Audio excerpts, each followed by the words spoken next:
You might like having your autofocus system tied to your shutter button. It can sure make things easy. When you want to take a picture and you press the shutter button, it focuses right then and there for you.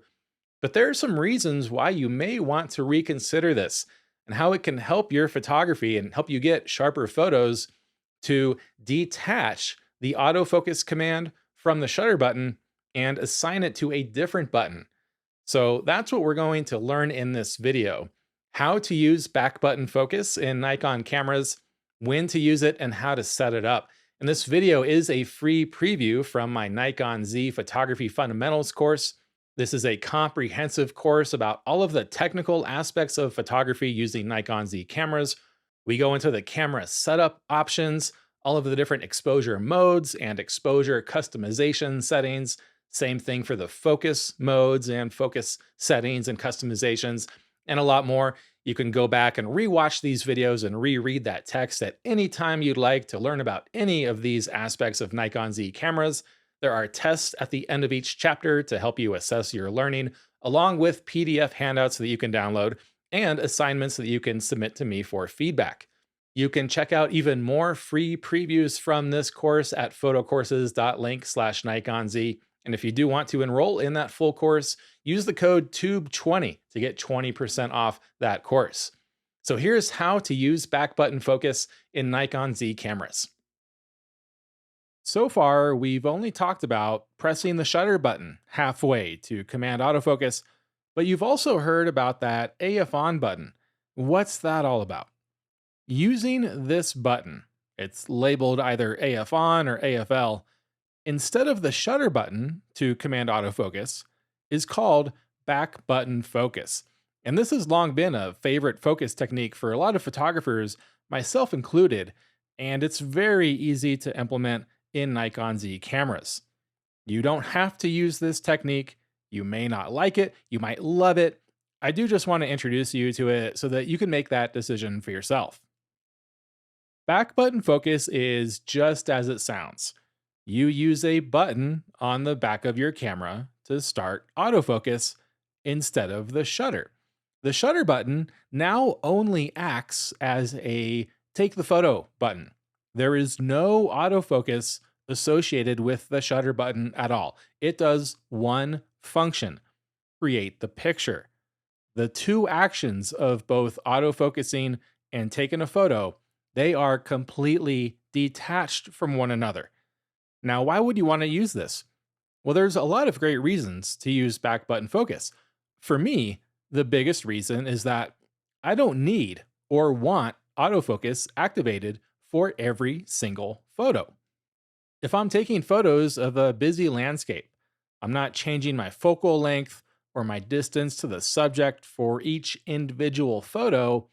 Why would I want the autofocus to come on again after the first photo? That can slow you down, and it can introduce the possibility of autofocus errors on subsequent photos. If I change my aperture or my focal length or my focus distance, then I just activate focus once more and shoot away. This is especially useful in situations where that autofocus was difficult to get in the first place.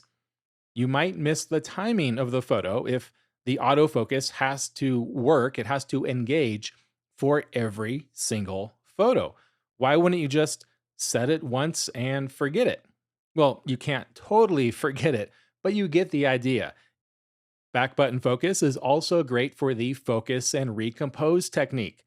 Using that single point AF area in the center of your frame, you can point your camera at your subject, press that back button to focus, recompose, and then create your photos with the shutter button. This method is a lot faster than moving that point around the sensor to get it to where you want it.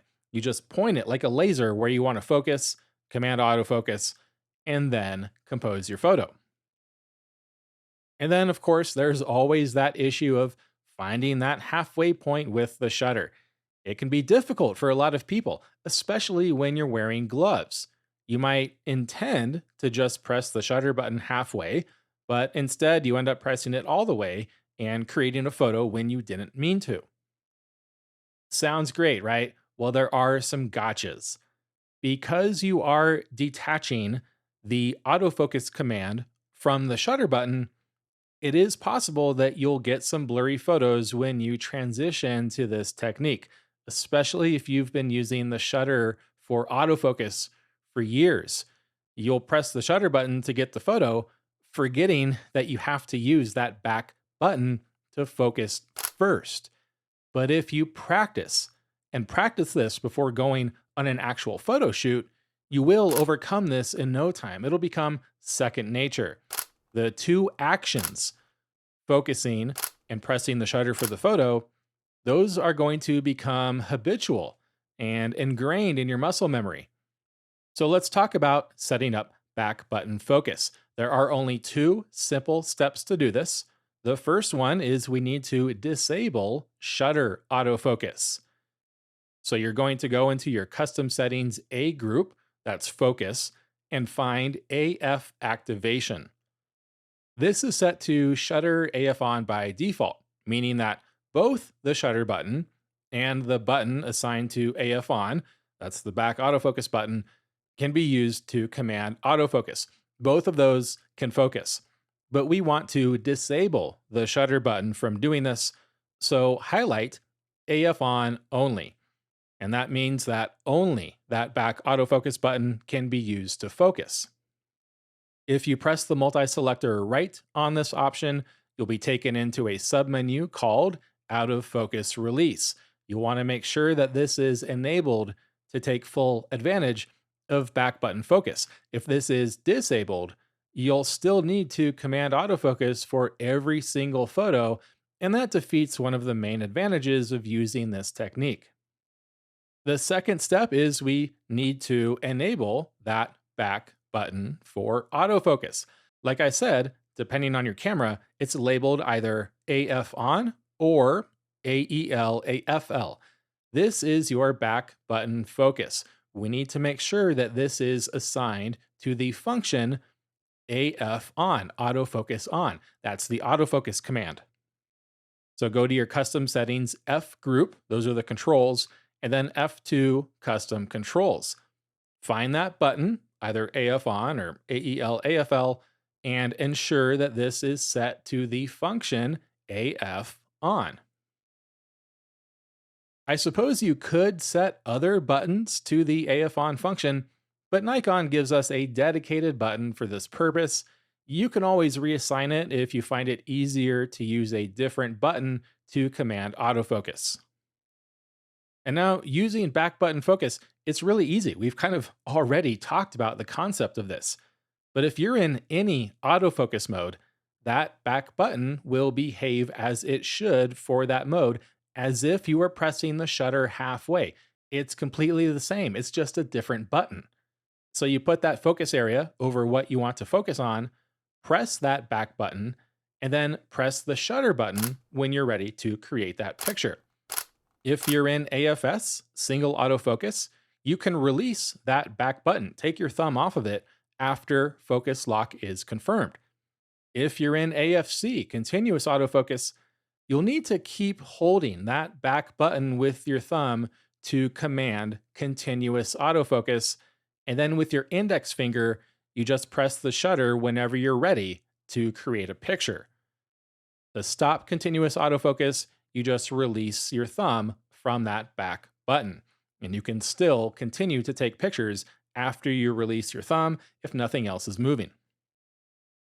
If you're in AFF, while in movie or video mode, using this back button is actually going to override that full-time autofocus functionality and make the camera behave more like AFS, single autofocus. So I wouldn't really recommend using this if you're in full-time autofocus, because that's going to defeat the purpose of full-time autofocus. But if you do need to just lock something in for the focus so it no longer moves, you can press this button to do that. So that's back button focus. Just remember these two things to be successful. Don't forget to use that back button instead of the shutter when you need to focus.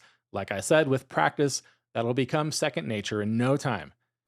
The second thing to remember, and this is important, You will need to focus again whenever you change your focal length, your focus distance, and or your aperture because those things affect your depth of field and where your camera is focused, what's sharp. So if your focal length, focus distance, or aperture change, press that back button one more time to reset, re-enable the autofocus. If you've never tried this out before, take a few minutes to set it up on your camera. Use it for a day. Figure out if it's something that would work for you. If you don't like it, that's fine. Go back into that AF activation menu and re enable the shutter for autofocus and go back to your old ways. However, I just want to make sure that you have this as a technique if you find that it'll help you work more efficiently. In the next lesson, we're going to take a look at some of the other ways that we can customize our focus in Nikon Z cameras.